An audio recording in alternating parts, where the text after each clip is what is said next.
अब पंडित जी भी हमारी तरफ महाराज दुबले पतले नहीं थे, उन्होंने भी एक जमा के यजमान के कान पे रख दिया।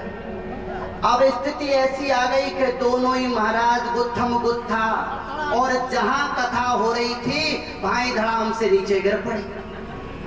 अब जजमान बोली कि हे भगवान, हे सत्यनारायण मैया, कथा ऐसी होती है, मुझे पता होता कि कथा ऐसी होती है तो मैं तो और ज्यादा लीप लेती। महाराज ये कथा है आपकी, लिपे लिपे में ही कर ले हो, ऐसी होती है कथा। तो भाई पंडित जी दोनों जजमान की हालत खराब। अब पंडित जी के कुर्ता फटे, स्थिति खराब, बेचारे घर गए। पंडितानी ने कही, बोले हो गई कथा? बोले मत पूछ। बोले कुर्ता कैसे फटा है? बोले बस ये सत्यनारायण की कथा में ही फटा है। उसने सारी स्थिति बताई। पंडितानी जी ने सोचा गड़बड़ हो गया, ऐसा किया है? बोले हाँ। अब जजमान ने सोची भाई कथा तो हो गई, पर अब कैसे भी हुई तो ऐसा कर जजमान, सीधा ले। और पंडित जी को घर सीधा दिया। अब वो तो सीधा लेने के लिए घर पर पहुंची, इधर पंडितानी जी लठ लिए बैठी। उसने जैसे ही लठ बजाना चालू किया, जजमान सीधे फेंक कर सीधे घर गई। जजमान ने पूछा, बोले दिया ही सीधा? अरे बोले भाड़ में जाए, यहाँ तो तुम्हारी कथा से महंगा सीधा पड़ गया। बोल वृंदावन बिहारी लाल की जय हो। तो रुक्मणी का भगवान के साथ में विवाह हुआ। इस प्रकार से द्वारकाधीश कृष्ण का भगवान का पहला विवाह रुक्मणी के साथ में संपन्न हुआ। और रुक्मणी जी के पहले पुत्र के रूप में प्रद्युम्न जी ने अवतार लिया, जो भगवान कामदेव का साक्षात अवतार थे। क्योंकि भगवान कामदेव ने महादेव का तप भंग किया था, तो महादेव जी ने अपने तीसरे नेत्र से कामदेव को भस्म कर दिया। रति ने भगवान भोलेनाथ से प्रार्थना की, तो भगवान ने भोलेनाथ ने आशीर्वाद दिया, कृष्ण तनया होय पति तोरा, कृष्ण तनया हो यही पति तोरा, वचनो अन्यथा हो यही न मोरा, वचनो अन्यथा हो यही न मोरा। आपका ये पति मेरा वचन मिथ्या नहीं होगा, और द्वारका पुरी में इसका जन्म होगा और ये प्रद्युम्न नाम से जाना जाएगा। इस प्रकार यहाँ प्रद्युम्न जब हुआ तो महाराज इसको बचपन में ये जो संबासुर नाम का दैत्य था, इसको नारद जी के द्वारा पता चल गया कि भगवान के प्रथम पुत्र से तुम्हारी मृत्यु है। तो ये संबासुर इस प्रद्युम्न को बचपन में छोटी अवस्था में ही चुरा करके ले गए और एक समुद्र में जाकर के पटक दिया। समुद्र में एक मछली ने इसको निगला और वो मछली संबासुर के रसोई खाने में पहुंची, तो वहां संबासुर के यहाँ रति जो थी वो सेवा का कार्य रसोई में करती थी। तो नारद जी के द्वारा पता चला कि ये बालक नहीं, ये तुम्हारा पति है। तो उसकी सेवा पालना करने लगी। जो ही प्रद्युम्न बड़े हुए तो संबासुर का अंत करके और रति को लेकर के द्वारकाधीश के यहाँ पधारे, और प्रथम विवाह प्रद्युम्न का अपनी पत्नी रति के साथ संपन्न हुआ। और अब भगवान का दूसरा विवाह सत्राजित की बेटी सत्यभामा के साथ हुआ। सत्राजित नाम का एक राजा था। ये सत्राजित भगवान सूर्य नारायण का परम भक्त था। तो सूर्य नारायण ने प्रसन्न होकर के और इनको एक मणि दी, समंतक नामक मणि। और ये समंतक नामक मणि 8 भार सोना दिया करती थी। तो कुछ द्वारिका वासियों ने सत्राजित से कहा, भाई सत्राजित, ये मणि आपके पास ठीक नहीं लगती है, आप ऐसा करो, द्वारिकाधीश कृष्ण को भेंट करो। अब समय की स्थिति ये रही कि एक दिन उस मणि को पहन करके और उनका भाई शिकार खेलने के लिए निकल गया। गले में जब धारण की तो वो मणि को देखा एक सिंह ने, और सिंह ने उनके भाई का मृत्यु करी। और मणि को लेकर के सिंह गया, वो सिंह जाम्बवती जी को पता चली, उनसे वो मणि ली और जाम्बवती महाराज ने वो मणि अपनी पुत्री जाम्बवती को भेंट कर दी। अब इधर सत्राजित ने ये बात अपनी पत्नी को बताई कि देखो, आप कुछ मत कहना, आपसे मैं एक बात बताता हूं कि मेरी जो मणि है वो भगवान कृष्ण ने ली है। अब सत्राजित ने अपनी पत्नी से कहा। अब महाराज पत्नी ने क्या किया, क्योंकि एक माताओं को कोई बात की पता चल जाए तो महाराज एक को सुना दो बस, और दूसरे दिन तो प्रत्येक गांव में सुन लो, प्रत्येक महिला से बस एक को बता दो। करने करने जपंजना, कानों कान फैल जाएगी बात। क्यों? क्योंकि इनका दोष नहीं है, इनको भी युधिष्ठिर जी महाराज का श्राप लगा हुआ है। कब? जब पांडव लोग अपने भाइयों का जलदान कर रहे थे तो कुंती खड़ी हुई थी वहां। तो कुंती ने पांडवों से कहा, भैयाओ तुम्हारा एक भाई था कर्ण, उसका भी तुम जलदान करो। तो युधिष्ठिर जी ने कहा, बोले माँ आज तुम इस बात को बता रही हो, अगर पहले बता देती, इस बात को नहीं छुपाती तो कर्ण जैसा भाई हमारे हाथों से नहीं मारा जाए। तो युधिष्ठिर जी ने श्राप दे दिया कि ये मेरा श्राप है, स्त्री जाति को अंदर कोई भी बात छुपी नहीं रहेगी, इसलिए इनका श्राप लगा हुआ है। और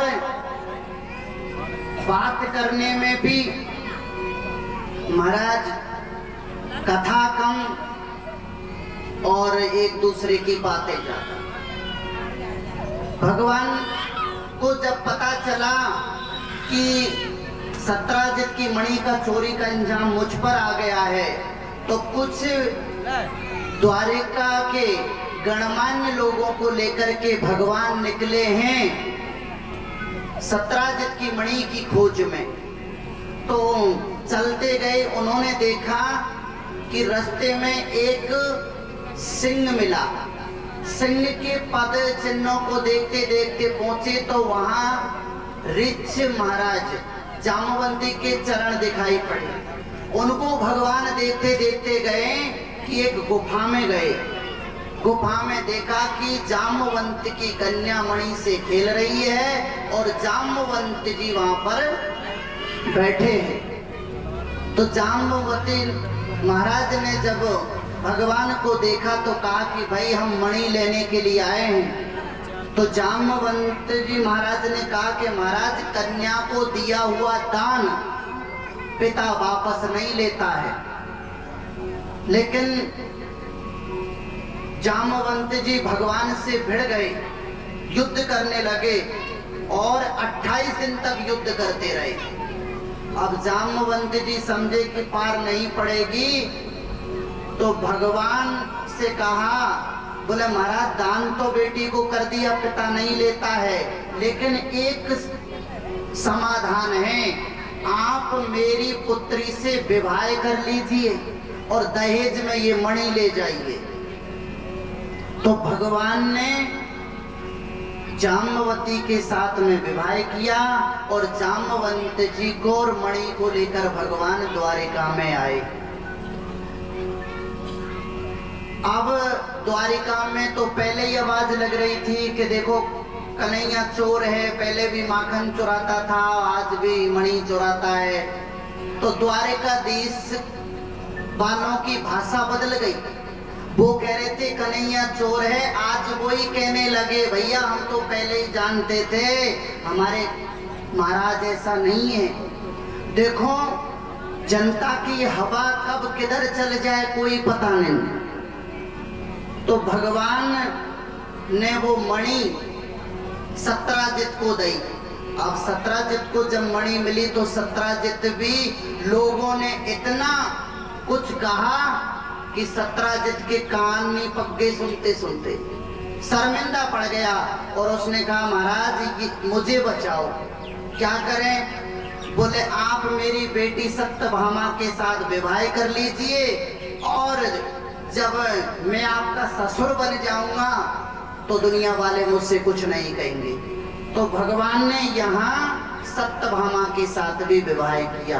पहला विवाह रुक्मिणी के साथ, दूसरा विवाह जाम्बवंती के साथ, तीसरा विवाह सत्यभामा के साथ।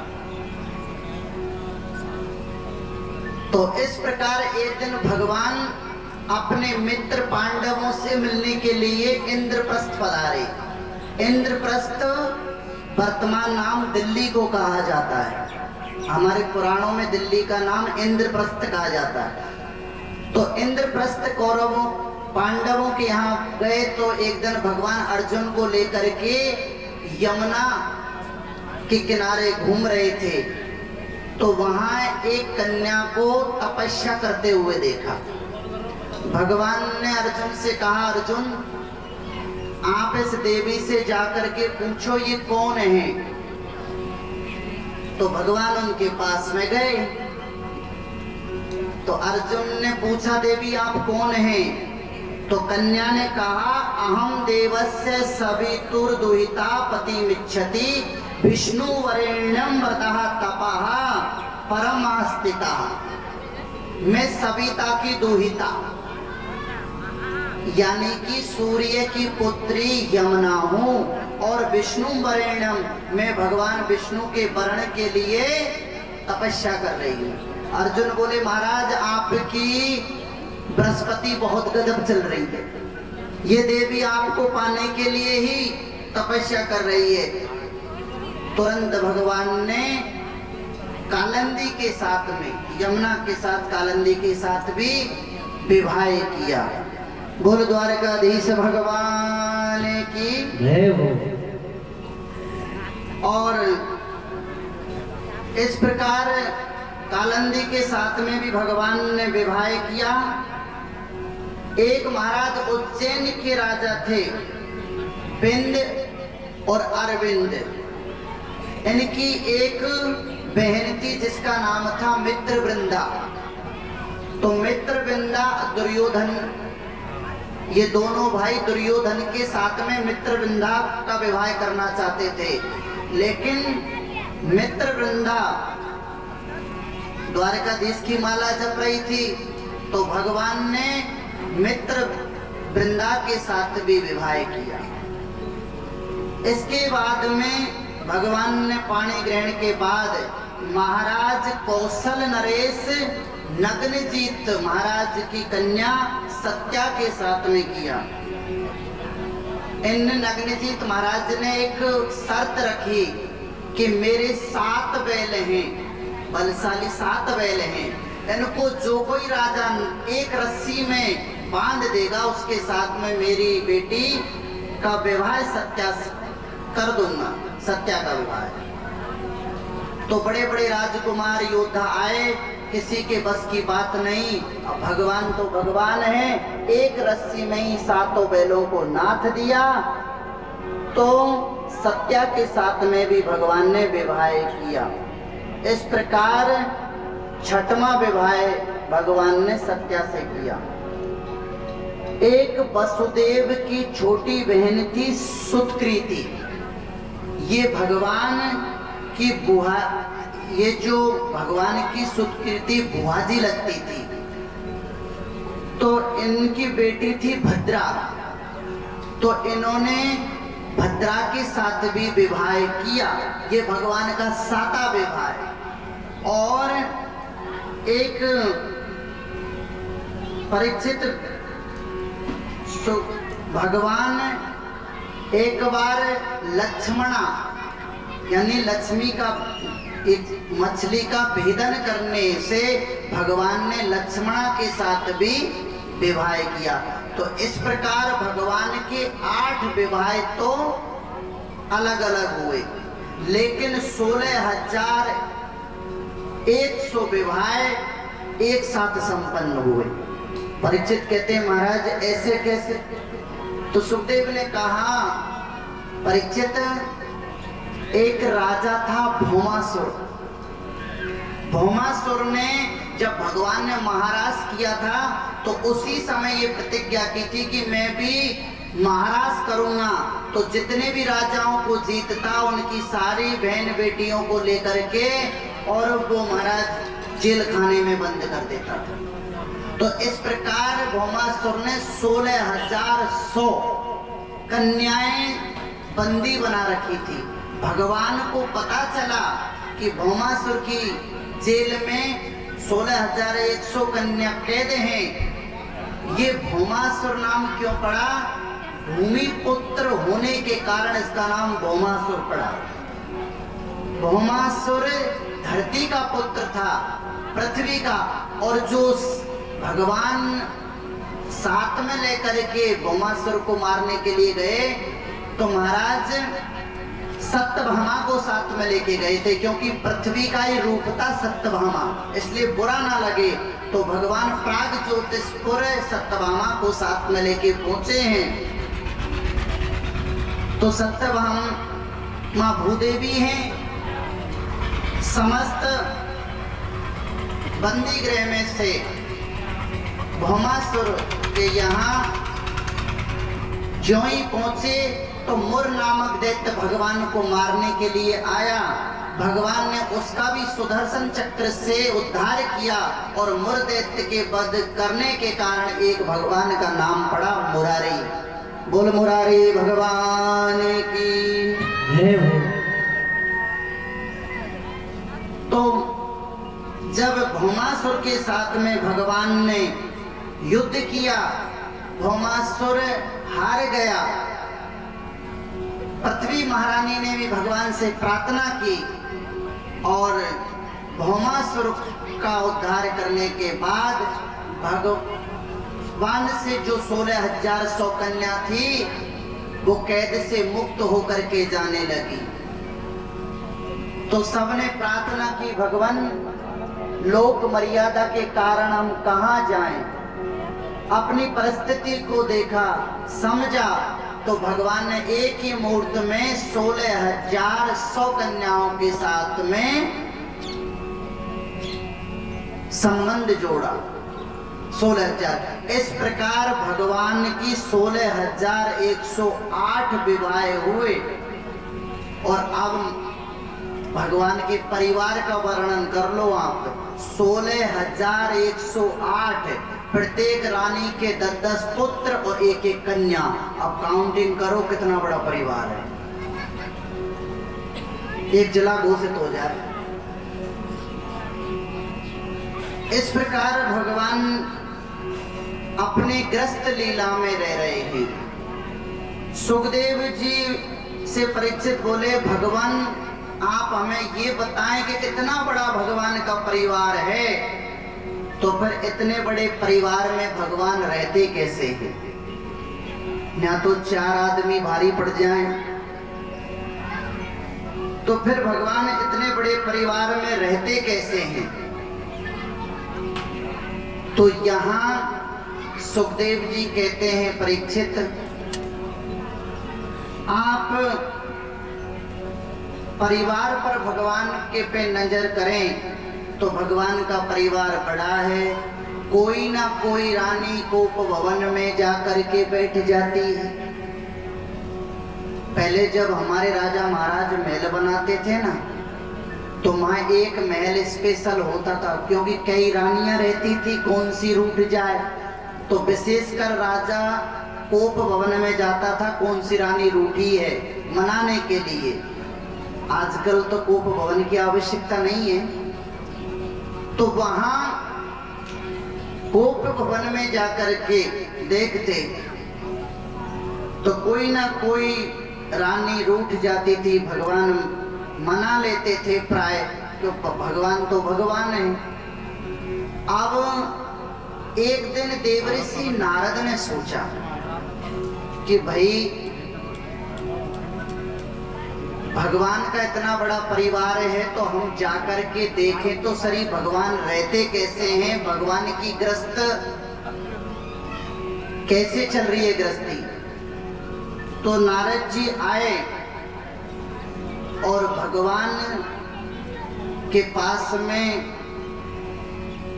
जब आए और देखा तो नारद जी भी आश्चर्यचकित रह गए। महाराज भगवान के चरणों में गिर पड़े। भगवान ने कहा, नारद जी ये कोई विचित्र बात नहीं है, ये हमारा धर्म है, मेरी लीला में आपको चिंता करने की जरूरत नहीं है। नारद जी भी भगवान की गृहस्थ लीला देख करके भी आश्चर्य हो गए। बड़ी शांति पूर्वक भगवान की गृहस्थी और गृहस्थ जीवन चल रहा था। अब भगवान ने एक दिन सोचा कि भाई सब रानी रूठती हैं, हम मना लेते हैं, लेकिन रुक्मणी जी हमसे कभी भी नहीं रूठी, इनके चेहरे पे हमने उदासी नहीं देखी। तो भगवान को एक दिन कौतूहल सूझा कि ऐसी बात करी जाए कि ये हमसे नाराज हो जाए। देखो गृहस्थ जीवन में झंझटों के सिवाय कुछ नहीं है, लेकिन थोड़ा हास्य परिहास अगर हो जाए हमारे जीवन में तो उससे जीवन का दुख थोड़ा कम हो जाए। देखो जीवन में हास्य जरूरी है, लेकिन उपहास बेकार है। हमारे जीवन में हास्य तो हो, लेकिन किसी का उपहास ना हो। और जीवन में उपहास ही बहुत बड़ा कारण बन जाता है। आपने रामायण में देवऋषि नारद का संवाद विश्व मोहिनी वाला सुना होगा कि जब विश्व मोहिनी रूप श्रीनगर सील नदी राजा ने जब वो लीला करी तो नारद जी भी आश्चर्यचकित रह गए, और जब हस्तरेखा देखी तो कहने लगे कि भाई इसको वो बरेगा जो सबसे परे होगा, और इसकी हस्तरेखा में लिखा है कि जो इसको बरेगा वो राजा होगा। नारद जी ने सोचा कि भैया हमारा विवाह अगर विश्व मोहिनी के साथ हो जाए तो बहुत बढ़िया रहे। तो विश्व मोहिनी कैसे मिलेगी? बोले सुंदर रूप चाहिए। मैं उपहास के माध्यम से सुना रहा हूं कि जीवन में उपहास नहीं होना चाहिए, बहुत बड़ा कारण होता है। तो नारद जी गए और क्या करें, बोले भगवान से सुंदरता मांग लाएं। भगवान प्रकट हो गए। तो कौन से भगवान प्रकट हुए? बोले कौतुकी कृपाला, कौतुकी भगवान प्रकट हुए। भगवान ने कही क्या चाहिए? बोले महाराज रूप दे दो। क्या करोगे? बोले विश्व मोहिनी से। अब नारद जी ने सीधा नहीं कहा कि मेरी विश्व मोहिनी से शादी करनी है। बोले आन भात पावई ओही। बोले मैं ओही का मतलब भगवान ने कहा क्या है? बोले किसी के सामने जो नाम नहीं लिया जाए बस वो ही ओही है। भगवान समझ गए और भगवान ने देखो सुंदर रूप नहीं दिया, उसको बंदर बनाया, नारद जी को बंदर बनाया। जैसे ही नारद जी रूप को लेकर के विश्व मोहिनी जब माला पहनाने के लिए आई तो सबकी लाइन क्रमबद्ध लगी हुई थी, संतों की, महात्मा की, जितने भी राजा महाराज थे सबकी लाइन लगी हुई थी। लेकिन जैसे ही विश्व मोहिनी वरमाला डालने के लिए चली तो आगे बैठे थे नारद जी। नारद जी को देखा तो मुख काय का था? बंदर का। विश्व मोहिनी ने सोचा ये लोग अपशकुन हो गया, जुड़ते ही बंदर के दर्शन हो गए। तो विश्व मोहिनी ने क्या किया? वो लाइन ही छोड़ दी। अब राजा सोचने लगे किसको बैठा दिया, यहाँ तो नंबर ही नहीं आ रहा। विश्व मोहिनी ने तो लाइन ही छोड़ दी। तो विश्व मोहिनी जब माला लेकर के चलने लगी तो पुनि पुनि मुनि उकसैया को लाई, देख दशा हरि गण मुस्काई। नारद जी कभी बैठ जाएं, कभी उकसे, कभी खड़े हुए, कभी बैठे, तो देख दशा हरि गण मुस्काई। भगवान रुद्र के जो गण थे नारद जी को देखकर कहने लगे महाराज जी बैठ जाओ, आपका रूप सुंदर है, ये विश्व मोहिनी आपके ही गले में माला पहनाएंगे, बैठ जाइए। और बंदर के स्वरूप को देख करके रुद्रगण नारद जी की हंसी उड़ाने लगे, यानी कि उपहास करने लगे। जब भगवान आए और विश्व मोहिनी का वर्ण करके ले गए, नारद जी ने अपना मुख देखा दर्पण में। रुद्रगणों ने कहा, बोले महाराज अपना प्रतिबिंब देखो दर्पण में। तो नारद जी ने देखा कि अपना तो चेहरा ही बंदर का है। तो नारद जी को क्रोध आ गया, बोले छोड़ने वाला नहीं हूं तो सबसे पहले तो आपको नहीं छोड़ूंगा। तो महाराज दोनों रुद्रगणों को नारद जी ने श्राप दिया कि तुमने मेरी हंसी करी, मैं तुमको श्राप देता हूं कि तुम दोनों राक्षस हो जाओ। उनको श्राप दिया।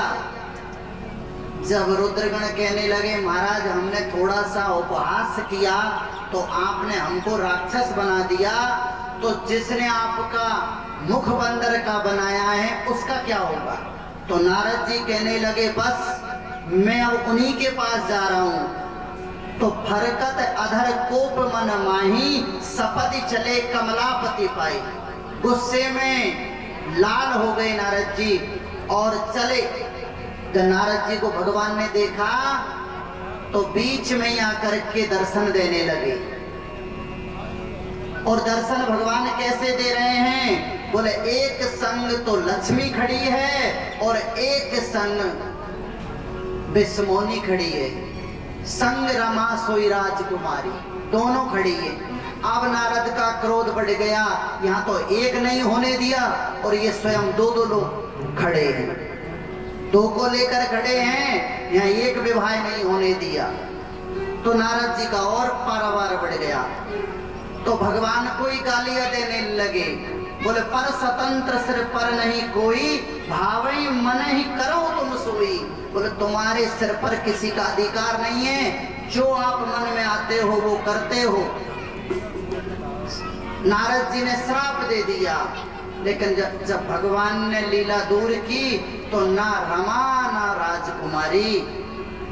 नारद जी को लगा मुझे मोह हो गया, भगवान के चरण पकड़े, महाराज मुझे क्षमा करें।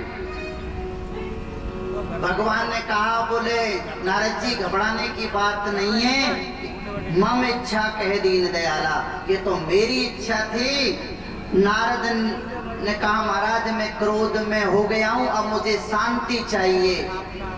तो भगवान ने कहा कि आपको अगर शांति चाहिए तो शांति मिलेगी भगवान शंकर के नाम लेने से। जपऊ जाए शंकर सतनामा। आप जाइए भगवान शंकर का जप करिए। इसलिए हमारे एक संत ने कहा है, बोले भांत भांति के भोग मिले, अंगम और रोग मिले, सुख के संजोग मिले, जीवन की बाटी में और धन अरु धाम मिले, पूर्ण मन काम मिले, और राम नाम ना मिले तो सब काम है माटी में। जिंदगी को जिंदगी का राग पाना चाहिए, जिंदगी में जिंदगी को मुस्कुराना चाहिए। जिंदगी में जिंदगी की शर्त अगर पूरी ना हो तो जिंदगी को जिंदगी से रूठ जाना चाहिए। तो मेरे कहने का मतलब ये है कि जीवन